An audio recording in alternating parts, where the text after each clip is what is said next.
इसी बिहार प्रदेश में एक विधेयक आता है, उस विधेयक का नाम होता है 75% आरक्षण। माननीय राज्यपाल बिहार के उसे स्वीकार कर लेते हैं। इसी झारखंड में और एक विधेयक आता है सेम टू सेम, वहां 75 था, यहां 77 था। राज्यपाल वहां स्वीकार करते हैं, झारखंड में अस्वीकार करते हैं। ये झारखंड की तस्वीर है। झारखंड में राज्यपाल भी देखिए क्या काम कर रहे हैं।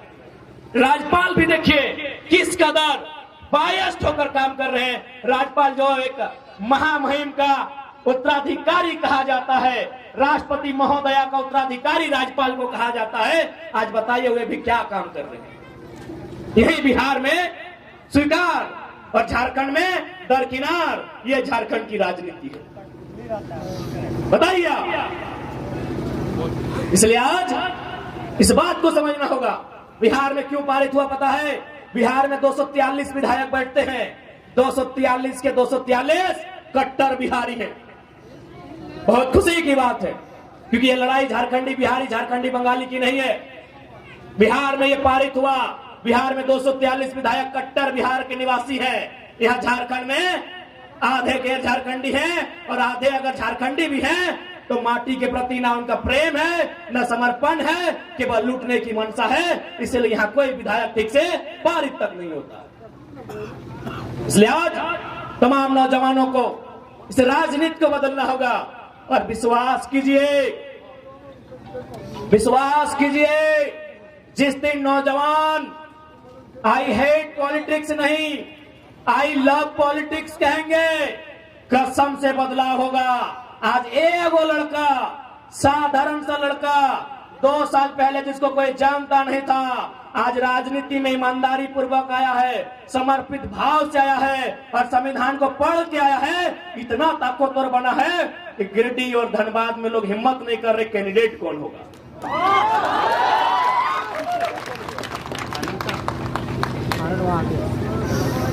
आज हिम्मत नहीं कर पा रहे गिरिडीह और धनबाद के कैंडिडेट कौन होगा। एक लड़का, एक 29 साल का लड़का आज दुनिया की, इस विश्व की सबसे बड़ी पार्टी को सोचने पे मजबूर किया है। सोचिए, एक के जगह जिस दिन 1000 नौजवान ऐसे आएंगे, क्या बदलाव राज्य में हो सकता है। सोच के देखिए, एक लड़का, एक आवाज, एक दहाड़।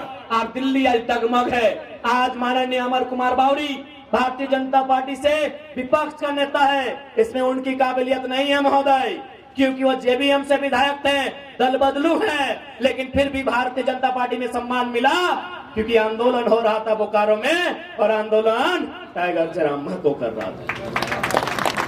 यही मांडू के विधायक माननीय श्री जयप्रकाश भाई पटेल आज विपक्ष के सचेतक बने हैं। ये भी दल बदलू है, झारखंड मुक्ति मोर्चा से बीजेपी में गए हैं। ये सम्मान उनकी योग्यता पे नहीं मिला है।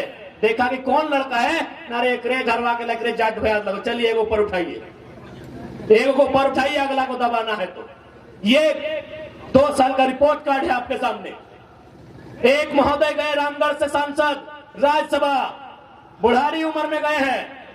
क्यों?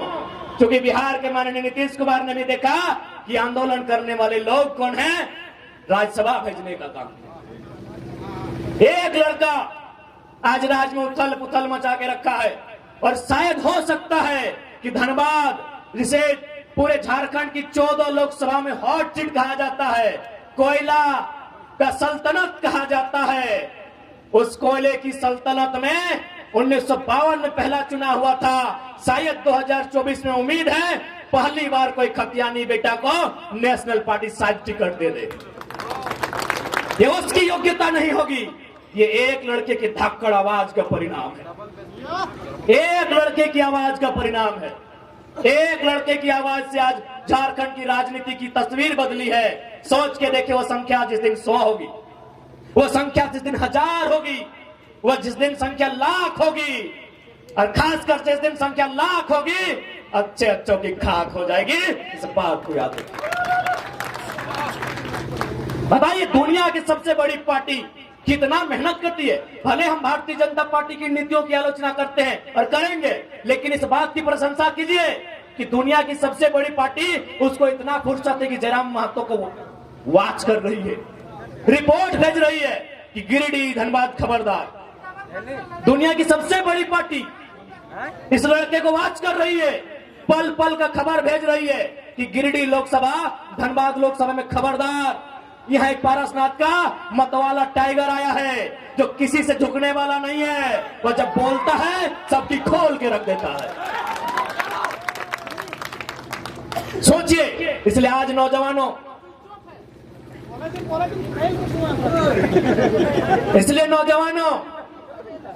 मैं आपसे आग्रह करूंगा, राजनीति को समझिए। इसलिए आप लोग राजनीति को समझिए, राजनीति को नहीं समझेंगे तो हमारा हाल क्या होगा। बहाली आप देखिए ना, जनरल कोटा में 61 बहाली था, 61 बहाली था ना, जनरल कोटा में शिक्षकों की थे ना, जेई, सॉरी माफ कीजिएगा, जेई में 61 बहाली था। आपको जानकारी होना चाहिए, 39 यूपी बिहार राजस्थान के लोग ले गए, आपके हिस्से में 22 आया, और कसम से बोलते हैं उस 22 में भी बहुत सारा बिहार का लोग झारखंडी बना है। अरे ये तो मालूम हुआ कि अभी उसका मूल पता क्या है। बताइए आपके हिस्से में क्या आ रहा है, आप ही बताइए। पढ़ने लिखने वाले नौजवान, गिरिडीह, हजारीबाग, धनबाद ये पढ़ा लिखा क्षेत्र है, पढ़ाई लिखाई में कोई कमी नहीं है, लेकिन देखिए आपके हिस्से को कहां बेचा जा रहा है। हम वोट बेचते हैं, वो हमारी नौकरियों को बेचते हैं। 27 लाख में पेपर लीक हुआ, मालूम होगा आपको, सीजीएल की परीक्षा आप भी दिए थे, नौजवान यहां बैठे हैं, यहां मुझे लगता है दर्जनों नौजवान हैं जो सीजीएल की परीक्षा में बैठे हैं। बताइए कितना अन्याय इस राज्य के साथ होता है। आप सोच के देखिए क्या अन्याय इस राज्य के साथ होता है। आइए सीधा बैठिए। और हमारे बहुत सारे अतिथिगण आए हैं, रामगढ़ से, बगोदर से, मनोज दा भी आए हैं, रवि जी भी आए हैं, आप लोग मंचासीन होंगे तो सोच के देखिए क्या व्यथा है झारखंड। चूंकि मेरी आवाज इस ग्राउंड के अलावे चारों ओर जा रही है, वहां शायद अन्य राज्यों के लोग रहते हैं, खासकर बिहार बंगाल के लोग जरूर रहते हैं, उत्तर प्रदेश उड़ीसा के लोग भी रहते हैं। मैं स्पष्ट कहना चाहूंगा, बिहार को हम बड़ा भाई मानते हैं, बंगाल भी हमारा बड़ा भाई है, उड़ीसा भी हमारा बड़ा भाई है। 1912 में बिहार अलग हुआ, 1936 में उड़ीसा अलग हुआ, 2000 में झारखंड अलग हुआ। भैया जब 1912 में बिहार अलग हुआ, बंगाल वालों ने आज तक बिहार में एक भी डाका नहीं डाला है। क्या आपके पास एक भी इतिहास है कि जब बंगाल प्रेसिडेंसी से सन 1912 में बिहार अलग हुआ, उसके बाद बंगाल के किसी मूल निवासी ने बिहार में कोई दखल अंदाजी किया हो? क्या आपके पास डाटा है? एक भी डाटा है?